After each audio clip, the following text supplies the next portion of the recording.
नमस्कार, news capital express देख रहे हैं आप। मैं हूं आपके साथ गुंजन। मध्य प्रदेश में सोयाबीन का उत्पादन करने वाले किसान गंभीर कृषि संकट से जूझ रहे हैं। एक महीने पहले तक स्थिति ये थी कि प्रदेश को 50 साल के सबसे बड़े सूखे का सामना करना पड़ रहा था, जिसके कारण सोयाबीन की फसल सूख रही थी और उसके बाद ईश्वर की कृपा से बारिश आई, लेकिन उसके तुरंत बाद फसल में कीड़ा लग गया। और इस समय स्थिति यह है कि मध्य प्रदेश में 53 लाख हेक्टेयर क्षेत्र में जो सोयाबीन की फसल लगाई गई है वह पूरी तरह से बर्बाद होने की कगार पर पहुंच गई है। इससे परेशान किसान सरकार से लगातार मांग कर रहा है कि फसल नष्ट होने का सर्वेक्षण किया जाए और तत्काल मुआवजा और राहत राशि का वितरण किया जाए। लेकिन मुआवजा देना तो दूर, अब तक किसान शिवराज सरकार ने फसल को हुए नुकसान का सर्वेक्षण भी नहीं कराया, जिसके चलते किसान आंदोलन को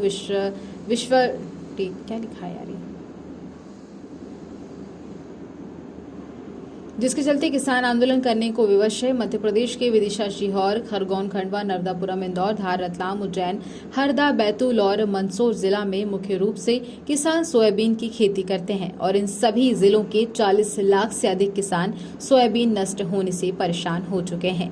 मध्य प्रदेश न सिर्फ सोयाबीन के प्रति हेक्टेयर उत्पादन में महाराष्ट्र से पीछे है, बल्कि अब तो सोयाबीन की फसल उगाने वाले रकबे के मामले में भी मध्य प्रदेश महाराष्ट्र से पीछे हो गया है। वर्ष 2017-18 तक जहां मध्य प्रदेश में सोयाबीन का 53 घोटाले की सिर्फ अब जांच की सिर्फ नाम नहीं होगा, पाखंड है और बड़ा अत्याचार है वो शिवराज सरकार में हुआ है। आप सबने सुना होगा, बड़े विज्ञापन छपते हैं कि किसान सम्मान निधि दी जा रही है, लेकिन आप सब गवाह हैं और पार्लियामेंट के सवालों के जवाब में मोदी सरकार ने कहा है कि मध्य प्रदेश में लाखों किसानों को किसान सम्मान निधि में जो पैसा दिया गया है उसे वापस करने के लिए रिकवरी नोटिस भेजे गए हैं जो पेंडिंग है। ये चुनाव खत्म होते ही अगर इनका दाव चलेगा तो ये किसानों की खाल खींच के वो पैसा इनसे वापस लेने वाले हैं। और शिवराज जी का तो आप जानते हैं, एक मशहूर वीडियो आपने देखा होगा जब ये अपोजिशन में थे कि धान के खेत में खड़े थे और गेहूं की बात कर रहे थे। आपने उनका वो फोटो भी देखा होगा कि जरा सा पानी बरस गया था तो उस खेत में जाने के लिए 4 अधिकारी इन्हें कुर्सी पर बिठा के पालकी में ले जाके उसमें ले जा रहे थे। तो इनका चरित्र सिर्फ कुर्सी भोगने का है, सत्ता भोगने का है। इनसे आशा नहीं है कि ये किसानों का कोई भला करेंगे। लेकिन चूंकि अभी 1-1.5 महीने यही मुख्यमंत्री हैं और किसान भारी संकट में है, तो कांग्रेस पार्टी की ओर से हम मांग करते हैं कि तत्काल किसानों को मुआवजा दिया जाए, राहत राशि दी जाए। इसमें किसी तरह की लाल फीताशाही, रेड टेपिज्म ना हो और अब बहानेबाजी कोई गुंजाइश नहीं है। 10-15 दिन में आचार संहिता लग जाएगी तो तत्काल 2 दिन के अंदर, 3 दिन के अंदर राहत राशि किसानों के अकाउंट में ये पहुंचा दें, अन्यथा ये किसानों के आक्रोश का और उस आक्रोश के साथ कांग्रेस पार्टी भी पूरा समर्थन करेगी। बड़े से बड़ा आंदोलन होगा। जो संघर्ष कांग्रेस पार्टी को करना पड़ेगा किसानों के लिए वो मध्य प्रदेश की जमीन देखेगी, लेकिन किसानों के साथ शिवराज जी को अन्याय नहीं करने दिया जाएगा। ये कांग्रेस पार्टी का और माननीय कमलनाथ जी का संकल्प है। आज हम एक अत्यंत महत्वपूर्ण विषय के साथ आपके सामने आए हैं।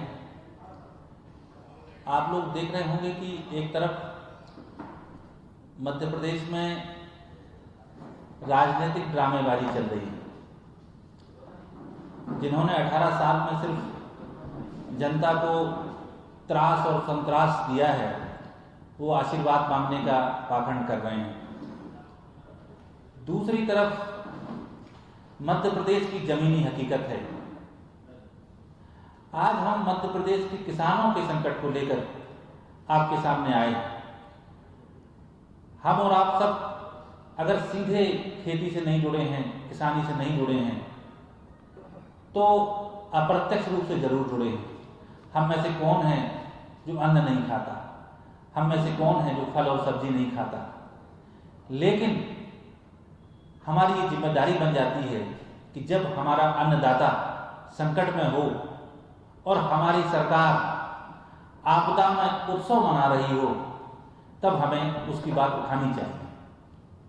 अगर आपने देखा हो तो पिछले 3-4 दिन में या बल्कि हफ्ते भर से प्रदेश के अलग अलग जिलों में किसान कलेक्ट्रेट पर, मंडियों में, खेतों के बाहर प्रदर्शन कर रहे हैं। और इस समय जो सबसे ज़्यादा परेशान है वो सोयाबीन का किसान है। मध्य प्रदेश में करीब 53 लाख हेक्टेयर रकबे में इस बार सोयाबीन की फसल बोई गई थी और उसमें से जो मोटा अनुमान है, जो किसान बता रहे हैं, जो जानकार बता रहे हैं कि 80% फसल बहुत बुरी तरह से खराब हो चुकी है। 40 लाख से 45 लाख तक किसान परिवार ऐसे हैं जो बुरी तरह तबाह हो गए हैं। ये तबाह होने की वजह क्या है? सबसे पहले वजह पे आते हैं। इस बार 3 चीजें सोयाबीन की फसल के साथ हुई। पहले तो ये हुआ कि सूखे जैसी स्थिति बन गई। आप सबने रिपोर्ट किया कि मध्य प्रदेश में 50 साल का सबसे बड़ा सूखा पड़ रहा है। उस सूखे से फसलें झुलस गईं, बहुत फसल को नुकसान हो रहा था। तब ईश्वर की कृपा से बारिश आई, लेकिन बारिश इतनी ज्यादा आ गई कि उससे कहीं कहीं फसलें सड़ने लगी और फसलों में कीड़ा बड़े पैमाने पर लगा। कीड़े से फसलें खराब हुई सोयाबीन की। और जब ये बारिश रुकी तो उसके बाद उसकी जो सोयाबीन की फली थी वो चटक गई और खेत में ही उसका दाना झड़ गया। अब इन 3 स्टेप में आप कहेंगे ये तो प्रकृति की मार है। एक कहावत चलती है कि 2 तरह की आपदाएं होती हैं। एक होती है आसमानी और दूसरी होती है सुल्तानी। आसमानी आपदा तो ईश्वर के उससे आती है, लेकिन मध्य प्रदेश की ये आपदा सिर्फ आसमानी नहीं है। ये यहाँ के जो स्वघोषित सुल्तान हैं शिवराज जी, ये सुल्तानी आपदा है। मध्य प्रदेश में सूखा पड़ा तो ये कोई चौंकाने वाली बात नहीं थी, क्योंकि अब जो मौसम विभाग है उसके पास बहुत अच्छी तकनीकें हैं, बहुत बारीकी से सारे पूर्वानुमान आ जाते हैं। अप्रैल में ही ये पूर्वानुमान आ जाते हैं कि अगले 4 महीने जो चौमासा होता है, जो मानसून का सीजन होता है, उसमें किस तरह का स्थिति रहेगी, तो उसको तैयारी सरकार कर सके, इसके लिए वो आ जाता है। फिर मई में आता है, फिर जून में आता है। लेकिन शिवराज जी ने कोई फोरकास्ट मौसम का नहीं देखा, कोई तैयारी नहीं की और सूखा जब आ गया और त्राही होने लगी तो उन महाकाल की आराधना करने लगे जिनके साथ ये पहला ही घोटाला कर चुके थे, जिनकी मूर्तियों में इन्होंने घोटाला किया था।